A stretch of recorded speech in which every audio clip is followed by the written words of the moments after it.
Right. Araku Lok Sabha పరిధి ఒకసారి చూద్దాం. అరకులో ఏ విధంగా ఉంది? అరకు లోక్సభ పరిధిలో మీరు చెప్తున్న మీ సర్వే ప్రకారం పార్వతీపురం వైఎస్ఆర్సీపీకి విజయం అంటున్నారు సార్. పాలకొండ టఫ్ ఫైట్ అన్నారు. కురుపాం వైఎస్ఆర్సీపీ అంటున్నారు. సాలూరు వైఎస్ఆర్సీపీ అంటున్నారు. అరకు ఇక్కడ ఎస్టీ వ్యక్తి తెలుగుదేశం పార్టీకి అంటున్నారు. పాలేరు తెలుగుదేశం పార్టీ. రంపచోడవరం వైఎస్ఆర్సీపీ. ఈ అరకు లోక్సభ పరిధిలో వైసీపీ హవా ఎక్కువ కనిపిస్తుంది. లాస్ట్ టైం కూడా వైసీపీ అక్కడ కూడా ఎక్కువ సీట్లు వచ్చేది. అయితే ఈసారి ఒక టీడీపీ 2 చోట్ల పాడేరు అండ్ అరకు మాత్రం వాళ్ళిద్దరు కనిపిస్తున్నారు సార్. 2 సీట్లలో మాత్రమే తెలుగుదేశం పార్టీ బలంగా ఉంది. సిఆర్ దొన్ను ద్వారా ఒక అతను అరకు వ్యాలీలో ఎస్టీ, అరకులో సాలూరు గుమ్మడి వీళ్ళిద్దరు టీడీపీ క్యాండిడేట్స్.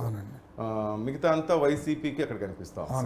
లోక్సభ పరిధిలో లోక్సభ స్థానానికి వస్తే సార్ అరకు లోక్సభ స్థానంలో కూడా అక్కడ వైఎస్ఆర్సీపీ ఇప్పటికీ 2 సార్లు మార్చింది క్యాండిడేట్లను. అంటే పార్లమెంటు పోటీ చేసే వాళ్ళని తీసుకొచ్చి అసెంబ్లీ అంటే మాధవి ఉంటే ఆమెను మార్చి వేరే వాళ్ళని చేంజ్ చేశారు. ఆ మాధవిని వచ్చేసి అరకు కాన్స్టిట్యున్సీకి చేస్తే అక్కడ మత్స్యలింగం అని చెప్పేసి ఉన్నారు.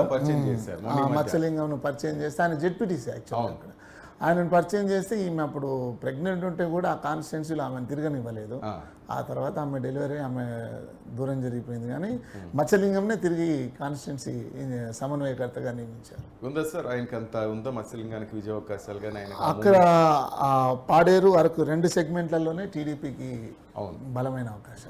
మిగతా సెగ్మెంట్లన్నీ కూడా కురుపాంలో పుష్ప శ్రీవాణి కొంచెం బెటర్ పెర్ఫార్మెన్స్ ఉంది. అంటే ఇక్కడ ఏంటంటే తెలుగుదేశం పార్టీ క్యాండిడేట్స్ వీక్గా ఉండడం కూడా వైఎస్ఆర్సీపీకి ఒక ప్లస్ పాయింట్. అంటే ఈ సెగ్మెంట్ మీద ఎందుకో ఫస్ట్ నుంచి కూడా పార్టీకి పట్టులేదు. 2014 నుంచి కూడా చూస్తున్నాం మనము. ఆల్రెడీ ఒక ఎమ్మెల్యేని పోగొట్టుకున్నారు. నక్సల్స్ అప్పుడు హతమార్చడం, తన వాళ్ళ బిడ్డను తీసుకొచ్చిన అబ్బాయి అంతగా కనిపించట్లేదు. మూమెంట్ లేదు. మినిస్ట్రీ ఇచ్చారు లాస్ట్ టైం. మళ్ళీ 2019కి వెళ్ళేసరికి అతను కూడా ఓడిపోయాడు. అంటే బలంగా డిస్ట్రిక్ట్ మీద ఎక్కువ ఫోకస్ పెట్టకపోవడం కూడా అందువల్ల ఆ 2 సీట్లకే తెలుగుదేశం పార్టీ పరిమితం అవుతుంది. అంటే మనకు ఉత్తరాంధ్ర సెగ్మెంట్స్ మొత్తం చూసుకున్నప్పుడు ఆ ఒక్క లోక్సభ పరిధిలోనే వీక్గా ఉంది టీడీపీ. అంటే వైజాగ్లో కావచ్చు, అనకాపల్లిలో కావచ్చు. కానీ ఆ 5 ఉత్తరాంధ్రకు మనం అనుకునేటువంటి 5 లోక్సభ పరిధిలో ఒక అరకు సెగ్మెంట్లో మాత్రమే పార్టీ వీక్గా ఉంది. Right sir. అరకు మరొకసారి చూస్తే విబిపిఎస్ సర్వే ప్రకారం అరకు లోక్సభ పరిధిలో పార్వతీపురం వైఎస్ఆర్సీపీ అభ్యర్థికి విజయావకాశాలు ఎక్కువగా ఉన్నాయి. పాలకొండలో మాత్రం టఫ్ ఫైట్ కనిపిస్తోంది. కురుపాంలో కూడా వైసీపీ అభ్యర్థి గెలిచే అవకాశాలు కనిపిస్తున్నాయి. సాలూరు కూడా ప్రజలు వైసీపీ వైపే మొగ్గు చూపుతున్నారు. ఒక అరకు, పాడేరు ఈ 2 చోట్ల మాత్రం ప్రజలు తెలుగుదేశం పార్టీకి పట్టం కట్టే అవకాశం కనిపిస్తోంది.